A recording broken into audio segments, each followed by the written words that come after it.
সুন্নিদের কিছু বৈশিষ্ট্য আছে যেটা আমাদের থেকে হারায় যাইতেছে। কেমন বৈশিষ্ট্য? যেমন ইমামে আজম, ইনার তো কথা বললাম, গৌসে পাক পিরানে পীর দস্তগীর।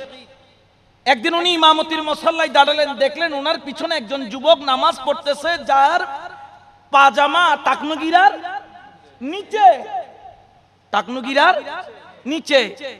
গৌসে পাক দেখলেন যে ওই ছেলেটা তার পায়ে টাকনুগিরার কাপড়টা উপরে তুলে, গৌসে পাক তো বলতে পারেন এই কাপড় তুলো, কিন্তু বলেন নাই। গৌসে পাক ছেলেটাকে দেখে বলতেছে, বাবা দেখো তো আমার পায়জামাটা কোনো টাকনুগিরার নিচে কিনা, আমারটা টাকনুগিরার নিচে কিনা। অত তাকে লজ্জা দেয় নাই। কে বলতেছেন? গৌসে পাক পিরানে পীর দস্তগীর। তিনি যখন বললেন, ছেলেটা বলে, হুজুর আপনারটা টাকনুগিরার নিচে না, আমারটা টাকনুর নিচে। আল্লাহু আকবার। নামাজে দাঁড়ায় গেলেন, ছেলেটা বটে। আরেকজন এসে বললেন, ইয়া গৌসে পাক, আপনি তো তারে ডাইরেক্ট বলতে পারতেন, যে আমি তারে ডাইরেক্ট বললে সে কষ্ট পাবে। এটাই হলো আহলে সুন্নাত ওয়াল জামাতের রীতি এবং নীতি।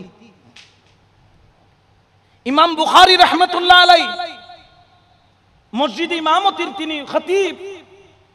একজন মানুষ ওযু করে আসলেন, আমরা ওযু করার পরে দাড়িতে পানিগুলা ঝাড়ি না, ঝাড়ার পরে হঠাৎ করে ওনার একটা দাড়ি ছিঁড়ে মসজিদে পড়লো। ইমাম বুখারী রাহমাতুল্লাহ আলাইহি নিজে ইমামতির মুসল্লা থেকে এসে ওই ব্যক্তির দাড়িটা তুলে নিলেন, পকেটের মধ্যে নিলেন। ওই ব্যক্তি দৌড় দিয়ে বলেন, হুজুর আপনি কেন নিচ্ছেন? এটা আমি নেই, আমারটা পড়ছে। বলছে, না, আমি এই মসজিদের খতিব হইছি বিধায় আমি আপনার এই দাড়িটাকে আমি নিতে পারবো না। এটাই হচ্ছে হুসনে খুলক, উত্তম ব্যবহার, উত্তম আদর্শ, যেটা আমাদেরকে আমাদের আকাবিররা, যারা পূর্ববর্তী আকাবির, তারা শিক্ষা দিয়েছেন। এটা আমাদের থেকে আস্তে আস্তে চলে যাচ্ছে। কিসের জন্য? কোন কারণে? একমাত্র দুনিয়াবি ফায়দার কারণে, একমাত্র দুনিয়াবি ফায়দার কারণে। হাজরানে মজলিস, প্রত্যেক ওলি আমাদের মাথার তাজ, প্রত্যেক ওলি আমাদের মাথার। আমি পাগড়ি পরছি খয়েরি কালার, এখানে একটা টুপি আছে, ইনি পরছেন সাদা কালার, উনি আবার সাদা খয়েরি মিক্স, ওনারটা আবার একটু এক ধরনের, আবার উনি পরছেন একটা ক্যাপ। সবারটা টুপি, ওনারটা ঘিয়ে কালার, ওনারটা কালোর উপর সাদা, সবগুলা টুপি, কিন্তু কালারের মধ্যে কি আছে?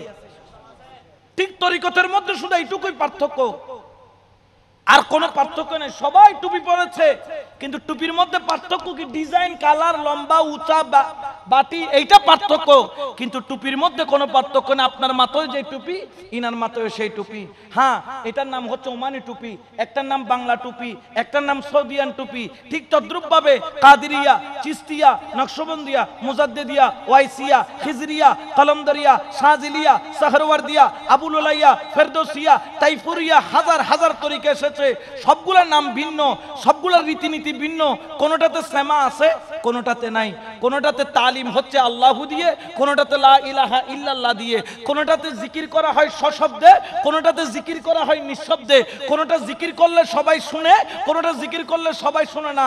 কেউ বলছেন 200 বার জপো, কেউ বলছেন মন যতক্ষণ চাই ততক্ষণ জপো, কিন্তু সবার উদ্দেশ্য একটা, লা ইলাহা ইল্লাল্লাহু মুহাম্মাদুর রাসূলুল্লাহ সাল্লাল্লাহু আলাইহি। কিন্তু আমি আর আপনি তো জগরা বাজাই দিছি না, টুপি বে পজ্জু কাইবে পরিচিত না, ইবে না যায় সারি বে যায়, ইবে হদন তোমার গো না যায় জার গো, তোমার গো যায় আছে সার গো যায় আছে, কোনো অসুবিধা? ধরেন আপনি এখান থেকে ঢাকায় যাবেন। আচ্ছা বলেন তো, আপনি যদি গিয়ে যদি ওয়াসার মোড় থেকে একটা টিকিট কাটেন এসালমের, ঢাকায় যাওয়া যাবে না? আচ্ছা, আপনি ঢাকায় যাবেন, আপনি যদি রেল স্টেশনে গিয়ে একটা যদি তুরনা নিশিতার একটা টিকিট কাটেন, ঢাকায় যেতে পারবেন না? আপনি ঢাকায় যাবেন, ফয়সালার ফুয়া, বাপকা বেটা, মানে ফয়সালার ফুয়াদার কি ইতো হদি স্পিডবোট বারাগর বঙ্গোপসাগর দি ঘুরিয়ে রায় হরে যাইম দেয়, জানি না পারিব? পারবে? কেউ ঢাকা যাবে, হতে 3 টাইম নাই, প্লেনের টিকিট কাটো, আমি উড়ে যাব, যাওয়া যাবে না। এখন কেউ যদি বলে বাস দিয়ে যাওয়া যায়, ট্রেন দিয়ে না যায়, কেউ যদি বলে ট্রেন দিয়ে জায়েজ কিন্তু আকাশপথে, কেউ যদি বলে আকাশপথে জায়েজ কিন্তু নদীপথে না জায়েজ, তাহলে বুঝতে হবে যে এটা হচ্ছে গিয়ে বলদ। এটার নাম কি? বলদ। কারণ তার চিন্তার মধ্যে আছে গলদ। গলত হ না, চিন্তার মধ্যে আছে দেখি গলত ইতল যে বলত চিন্তই দে গলতে তাহলে বইনপুত পরিব দে হলত।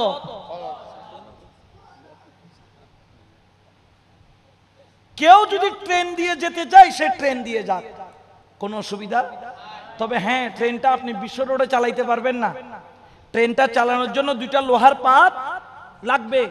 কেউ বাসে যেতে গেলে তাকে বাসে যেতে দেন, তখন সে রোডের উপর চলবে। আবার কেউ যদি আকাশপথে যেতে চায় তাকে আকাশপথে যেতে দেন, সেও ঢাকায় গিয়ে পৌঁছবে। আবার কেউ যদি স্পিড বোট নিয়ে রোমাঞ্চ করে নদী পথ দিয়ে যেতে যায় তাকেও সেখান দিয়ে যেতে দেন, কোনো অসুবিধা নাই। কেউ মাইজভান্ডারি তরিকা দিয়ে হোক। আচ্ছা, গৌসুল আজম মাইজভান্ডারি যদি হক না হতেন এতগুলো ওলি বানাইতে পারতেন? জোরে বলেন না পারতেন? গৌসুল আজম মাইজভান্ডারের গোলাম আব্দুল সালাম বুসপুরি 13 মাস 13 দিন পরে কবর থেকে তুলছে, সুবহানাল্লাহ বলেন। মুর্শিদ কেমন বৃক্ষ, তোমার নাম কি? ফলে পরিচয়। 13 মাস পরে তোলার পরে কবরে যেরকম দাফন করছে সেরকম পাওয়া গেছে। এটা কার নিসবত? এটা কার সুহবতে তাকে এত দামি বানাইলো? হযরত আমিনুল্লাহ সুন্দর শাহ, এখানে মাজার মনে বেশি দূরে না, এদিক দিয়ে কাছে হবে। আমিনুল্লাহ, হযরত আমিনুল্লাহ সুন্দর, হ্যাঁ ফরহাদাবাদ, জি এদিকে কাছে। আমি ওনার মাজার গিয়েছি, মাহফিল করেছি। ওনাকে ওনার আওলাদ বলতেছেন যে আমরা 18 মাস পরে চলছি। 18 মাস পরে স্বপ্নে দেখাইতেছে যে সন্তানকে, বাবা আমার কবর থেকে আমাকে একটু উপরে করে দাও, 1 হাত উপরে। বলে কেন? বলছে আমার কবরে জোয়ার ভাটার কি ঢুকতেছে, পানি ঢুকতেছে। ছেলেকে 1 বার 2 বার 3 বার যখন দেখালেন, তখন ছেলে আলেম ওলামা নিয়ে যখন গেলেন, তখন ওনাকে কবর থেকে 1 হাত উপরে তুলতে যখন গেলেন, এখন তুলতে গেলে ওনাকে আলগাইতে হবে না? ওনার কাফন ধরতে হবে না? 18 মাস পরে যখন কবর খুললেন, দেখে যে ওনার শরীরে পানি টলটল করতেছে। যেমন দেখিয়েছেন তেমন, কিন্তু টলটল করলে কি হবে? ওনার চেহারা তো খোলা, কিবলার দিকে ঘোরানো, দেখতেছে 18 মাস পার হয়ে গেছে, গায়ের একটা পশমও পচে নাই। বড় করে বলেন না সুবহানাল্লাহ। এটা কি বেলায়েতের ক্ষমতা নয়? শাহিন শাহ বিশ্ববলী হযরত সৈয়দ জিয়াউল হক মাইজভান্ডারী কত বড় মর্যাদাবান মর্তবাবান বলি। হ্যাঁ, ওনাদের কাছে মাদ্রাসা শিক্ষার সার্টিফিকেট নাই। হ্যাঁ, ওনাদের কাছে কামিল পাস, কামিল হাদিস, কামিল তাফসীর, কামিল ফিকহ এটার সার্টিফিকেট নাই। কিন্তু ওনাদের কাছে যেটা আছে এটা কামিল হাদিস, ফিকহ, তাফসীর তাদের কাছে নাই। কেমন সার্টিফিকেট? ইন্তেকালের পরে ডাক্তার যখন ওনাকে ফাইনাল চেকআপ দিচ্ছেন, আশিকরা বাইরে কাঁদতেছে, চোখের পানি ছাড়তেছে। আল্লাহর ওলি ইন্তেকাল করেছেন, আশিকরা তো কাঁদবেনই। যখন উনি ওনার ফাইনাল চেকআপ দিতেছেন ডাক্তার, কারণ ডেথ সার্টিফিকেট দিতে হবে। বড় ডাক্তার এসে যখন ফাইনাল চেকআপ দিতেছে, হাত ধরে দেখে ঠান্ডা, কোনো নড়চড় নাই। এই হাত ধরে ঠান্ডা, কোনো নড়চড় নাই। পায়ের রগ ধরে ঠান্ডা, কোনো নড়চড় নাই। গলার রগ ধরে ঠান্ডা, কোনো নড়চড় নাই। আবার কি করলেন? কানের মধ্যে যন্ত্র দিয়ে সিনার উপরে বসালেন। বসানোর পরে যখন দেখতে দেখতে বাম দুধের 2 আঙ্গুল নিচে, যাকে বলা হয় কলব, ওই কলব কোন জায়গা? রাসূলে পাক বলেছেন, আলা ইন্না ফিল জাসাদে মুদগাতান ইজা সালুহাত সালুহাল জাসাদু কুল্লুহু ওয়া ইজাল ফাসাদাত ফাসাদাল জাসাদু কুল্লুহু আলা ওয়াহিয়াল কলবু। তোমার শরীরে এক টুকরা গোশত আছে যেটা পবিত্র হলে মাথার তালু থেকে পায়ের তালু পর্যন্ত পবিত্র, যেটা নাপাক হলে তুমি উপরেও নাপাক ভিতরেও নাপাক। ওই জায়গার নাম হলো, ওই গোশতের নাম হলো আলা ওয়াহিয়াল কলবু। ওই কলব বরাবর যখন যন্ত্রটা নিলেন, দেখতেছেন তার বাম দুধের 2 আঙ্গুল নিচে নড়তেছে নড়তেছে। ডাক্তার ভালো করে চেপে ধরলেন, হয়তোবা রু রয়ে গেছে। দেখতেছেন না, নড়তেছে সত্য, কিন্তু সেখানে একটা আওয়াজ শোনা যায়, শব্দ শোনা যায়। শাহেন শাহ বাবা জান কি শব্দ শোনা যায় আমরা একটু শুনতে চাই। ডাক্তারের মাধ্যমে জানিয়ে দিলেন। ডাক্তার ছিল বাতিল ফিরকাপন্থী। সে অবাক হয়ে গেল, তার জীবনে এরকম পেশেন্ট পড়ে নাই। ইন্তেকালের পরেও বান্দুদের 2 আঙ্গুল নিচে নড়াচড়া করতেছে। ডাক্তার ভালো করে চেপে ধরলেন, কানকে নিস্তব্ধ করলেন, ফ্যান বন্ধ করলেন, নজর দিয়ে শুনে কি আওয়াজ? দেখতেছে শাহিন শাহ হযরত সৈয়দ জিয়াউল হক মাইজভান্ডারী কিবলার কলবের মধ্যে ইন্তেকালের পরেও আওয়াজ শোনা যাচ্ছে, আল্লাহু আল্লাহু আল্লাহু। বড় করে বলেন না সুবহানাল্লাহ। আল্লাহু আকবার।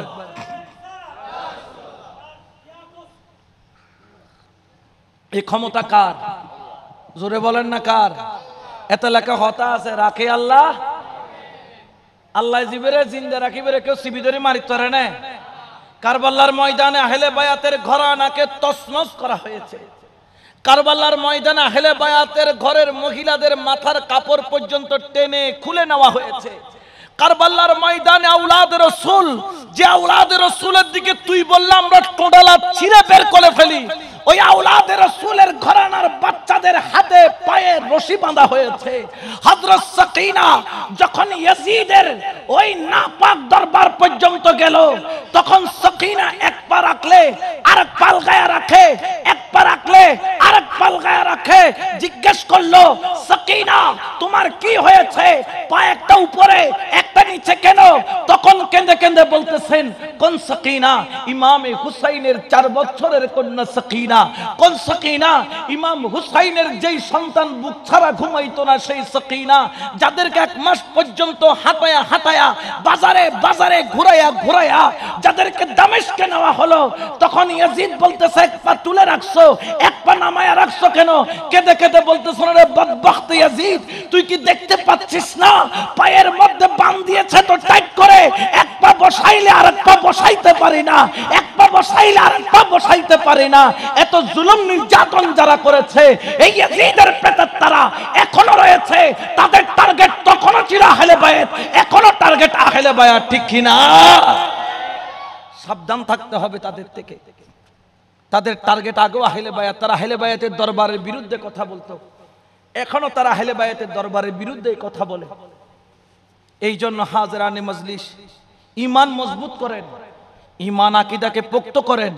কারণ জেনে রাখেন আপনি যেই দিন মারা যাবেন, আমি যেই দিন মারা যাব, আমি তো আমার ঘরেও বলে দিয়েছি, আমি মরলে যেন আমার লাশ যেন কোনো খারেজির দলের দালাল যেন আমার লাশও না ধরে, আমি মরলে যেন আমার জানাজাও তারা না পড়ে। তাদের জানাজার আমার দরকার।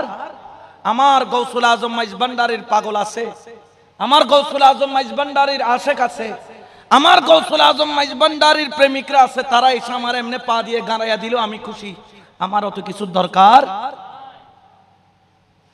ওরে যে যাই বলুক মন্দ হোক, ওরে পরবাই আমি করি না, ওরে যে যাই বলুক মন্দ হোক, পরবাই আমি করি না, আমি ভান্ডারীর নামে দেওয়ানা দেওয়ানা, আমি মাওলারি নামে দেওয়ানা। যে যাই বলুক মন্দ হোক পরবাই আমি করি না, যে যাই বলুক মন্দ হোক পরবাই আমি করি না, আমি মাওলারি নামে দেওয়ানা দেওয়ানা, আমি ভান্ডারীর নামে দেওয়ানা।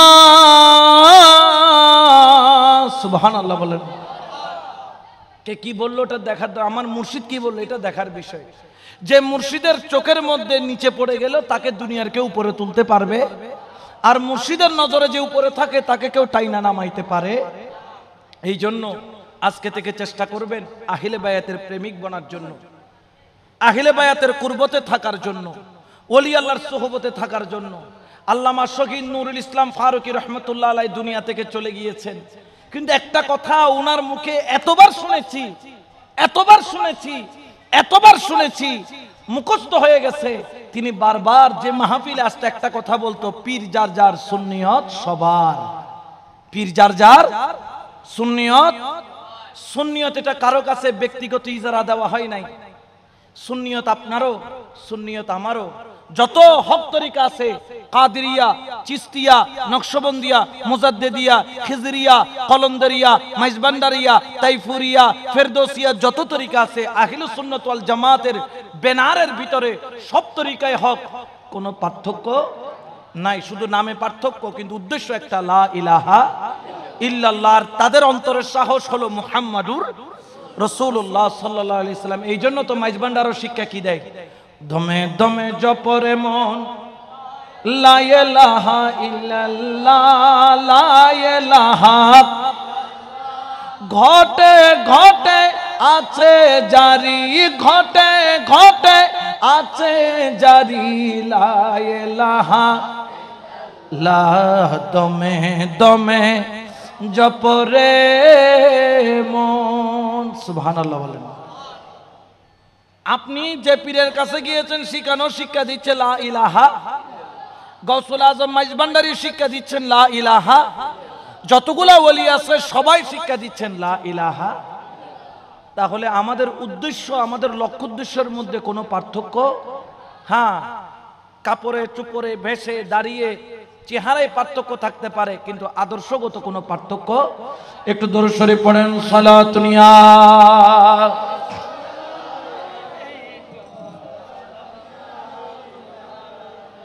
মোহাব্বতে পড়েন, সালাতুন ইয়া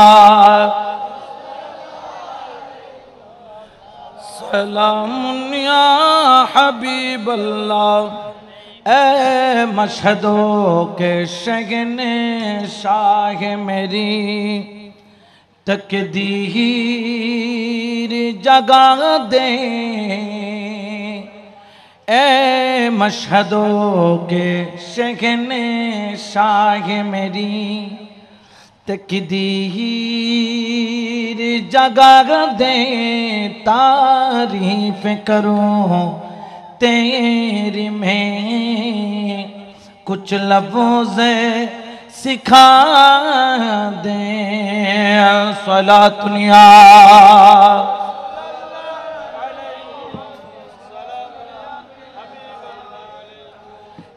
এই জন্য আজকে থেকে আপনাদেরকে একটা কথা আমি সব জায়গায় বলি, সেটা কি, আপনার পীর আপনার জন্য বড়, আমার পীর আমার জন্য বড়। আমার পীর আমার মাথার তাজ, আপনার পীর আপনার। অবশ্যই আমার পীরের প্রশংসা আমি করব। আমি মাইজভান্ডারের কুত্তদের মাইজভান্ডারের কথা হয়নি না হই, তো যে অন্য তরিকার মুরিদ সে তার পীরের কথা বলবে না? অবশ্যই বলবে, তার অধিকার আছে, যার যার পীরের কথা শেষে বলবে। কিন্তু আমার পীরের সুনাম করতে গিয়ে আমি আরেকজনের পীরকে অসম্মান করতে পারবো? আমার পীরকে বড় করতে গিয়ে আমি আরেকজনের মুর্শিদকে ছোট করে দেখতে পারবো? এটা দেখার অধিকার আমার, সেটা দেখার অধিকার আপনারও নাই। এই জন্য